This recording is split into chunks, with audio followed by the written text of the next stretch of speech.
Kuluk koygun adamzat, owul sağlık son galan zat, hastalıktan bolgun azat, son geç doyup ökünmegin.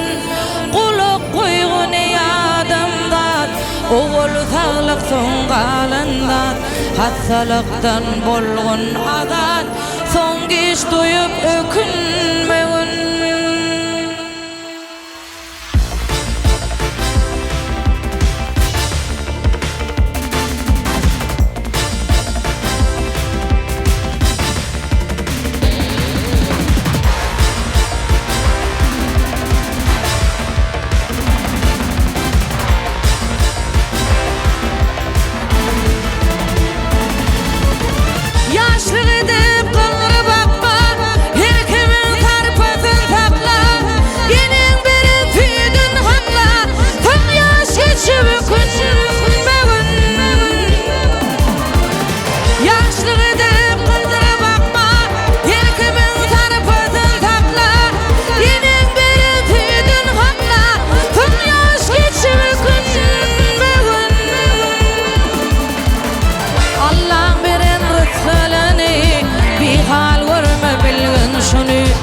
Nitip etmek kişinin hakkı, gözü köpsün ökünmegin. Allah veren rızklarını bir hal görme bilgin şunu. Nitip etmek kişinin hakkı, gözü köpsün ökünmegin.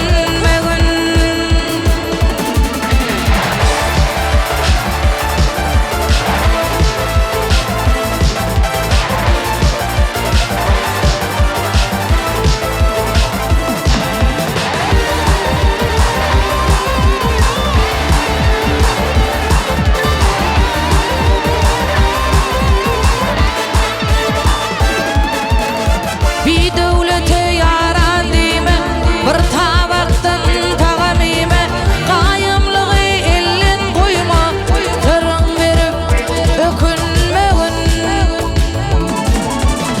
Bir devlete yaran dime, bir tabaktan tagamime, kayımlığı elin koyma, tırın verip ökünmegin. Bir iş etsen bitin etkin, ilki ağırtına yetkin, adipligin köptinligin, yanlışıpsın ökünmegin. Bir iş etsen bitin etkin, ilki ağırtına yetkin, adipligin köptinligin, yanlışıpsın ökünmegin. Allah veren rızklarını bir hal görme bilgin şunu. Nitip etmez kişinin hakkı, gözü köpsün ökünmegin. Allah veren rızklarını bir hal görme bilgin şunu. Nitip etmez kişinin hakkı, gözü köpsün ökünmegin. Ahir yetti hata